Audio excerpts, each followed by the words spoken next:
In this first video of the series, I'm not going to teach you about Newton's laws of motion, but recap and bring out interesting aspects that you may have overlooked. And obviously, it will help you solve the problem related to motion more confidently.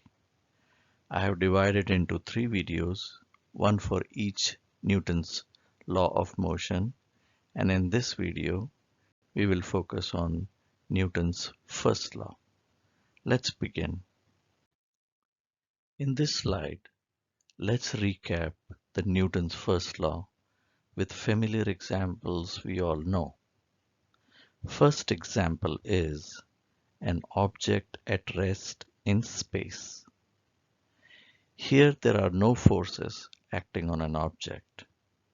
This is the simplest example, and the Newton's first law says that it will continue to remain at rest. In the second example, a block is at rest lying on a table. Here there are two forces. One is force due to gravity that wants the book to fall, and the other is normal force exerted by the table.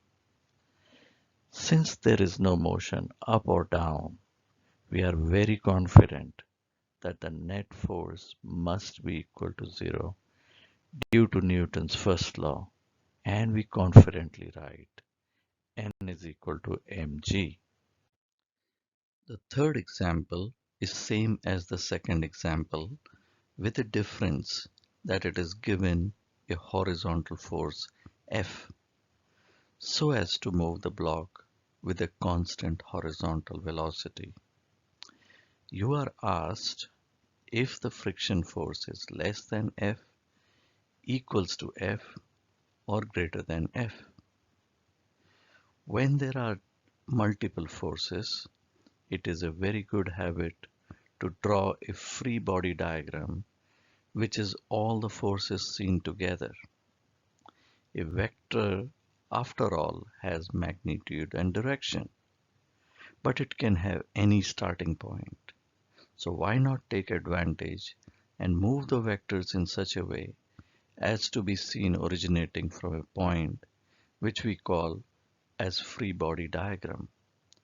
So here we see four forces: force F, friction force, weight, and the normal force.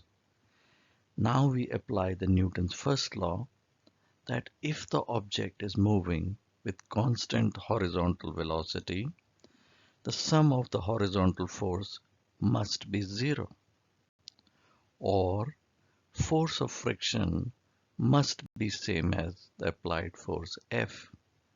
Hence the correct answer is B.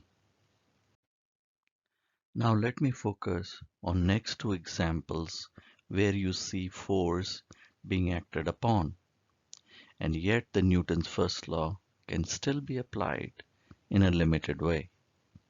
In this example, we have an air gun that shoots a ball vertically upwards. Let's see.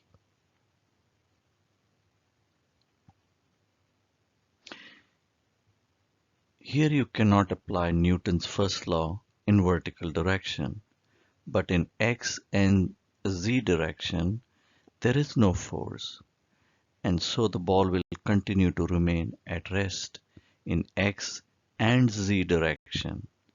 This is the reason the ball falls back in the air gun. In this last example, we have the same air gun shooting the ball vertically upwards. Only this time the air gun is moving with constant velocity in horizontal direction. Let us see what happens.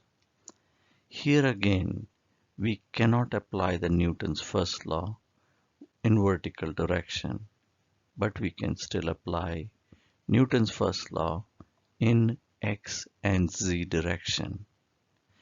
As seen, the air gun and the ball continue to move with the same constant velocity in x direction, as there are no force in x direction.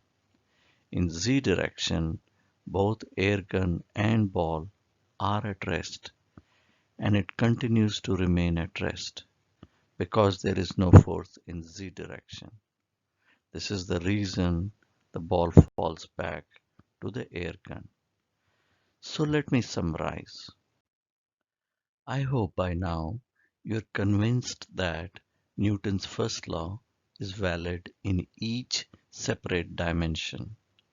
So even if force is acting in say vertical direction, the Newton's first law can still be applied in horizontal direction. I hope you leave this video with a greater appreciation of the Newton's first law. Bye bye.